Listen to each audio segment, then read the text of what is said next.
Ngayong araw nga pala ay maaga tayong gumising dahil may mga natanggap tayong order simula nung kahapon na nagpa-pre-taste tayo.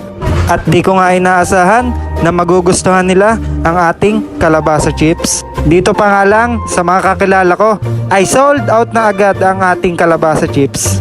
Kaya nga pagising ko ng umaga ay dali-dali na akong naligo at pagkatapos kong maligo ay inagsikaso ko na agad ang mga order ng kalabasa chips. Sobrang natutuwa nga ako dahil sa kakilala ko pa lang ay marami na akong natanggap na order. Bukod pa nga dito, ang mga order through online. At kaya nga, hindi ko sinasayang yung mga ganitong pagkakataon. Dahil nga, kapag may dumating sa'yo na ganitong opportunity, ay wag mo na itong papakawalan. At kung inulang ka nga ng mga pagsubok noon, ay magtiyaga at magsipag ka lang at malalagpasan mo rin ang lahat. Makukuha mo nga ang mga pangarap mo sa buhay basta porsigido ka lang palagi. Ika nga, sa buhay ay hindi naman palagi tayo talo. Darating din yung panahon na masasabi natin na makukuha natin ang pinapangarap nating tagumpay. Mabagal man ito, ay at least umuusad tayo. At eto na nga, pagkatapos natin magupit ang mga sticker, ay agad-agad na nga ako lumabas para pumunta sa palengke. Para nga maihatid natin ang mga order mula kahapon. At paglabas ko nga ng bahay, ay hindi ko inaasahan na masama pala ang panahon. Dito pa nga lang, ay nagpapahiwatig na inulan tayo agad ng pagsubok. At kahit ganun pa man, ay patuloy pa rin tayo. Hindi mo nga makakamit ang matamis na tagumpay kung wala kang hirap na pinagdaanan. Alas 7 na nga pala tayo na makarating sa palengke. At dala-dala na nga pala natin itong mga order.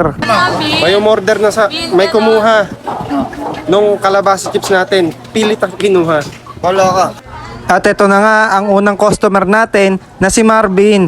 Hindi nga pala siya umorder pero binigyan natin. Oo naman, masarap yan. Hindi masarap to ha. Pre, thank you.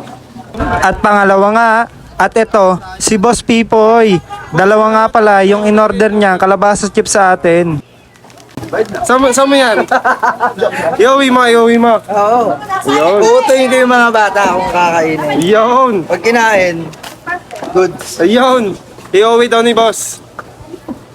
At eto na nga, ang next customer natin na si Luis. Na umorder sa atin ng maliit na pouch ng kalabasa chips dahil natikman nga niya yung kalabasa chips natin.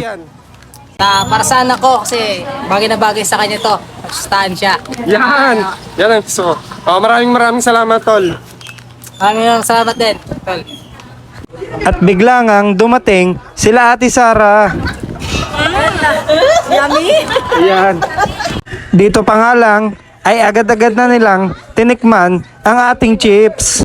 Bali dalawa nga pala na order ang nakuha natin sa kanila.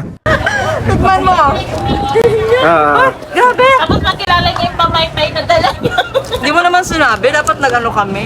Ayun. Mag-make In just less than 1 hour, wala pang isang oras, sold na po lahat ang ating kalabasa chips. Kaya maraming salamat po sa lahat ng umorder at o-order pa lang, guys. Kaya ano pang hinihintay nyo? I-try nyo na. Baka maubusan pa kayo.